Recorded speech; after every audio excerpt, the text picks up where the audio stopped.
وإليك يرجع الأمر كله. اللهم لك الحمد كثيرا كما أنعم كثيرا، ولك الشكر كثيرا كما أعطيت كثيرا. اللهم لك الحمد حتى ترضى، ولك الحمد إذا رضيت، ولك الحمد بعد الرضا.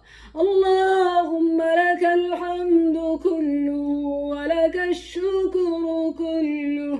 اللهم ارفع عن أمة محمد صلى الله عليه وسلم في كل مكان المحن والبلايا والفتن والشهوات.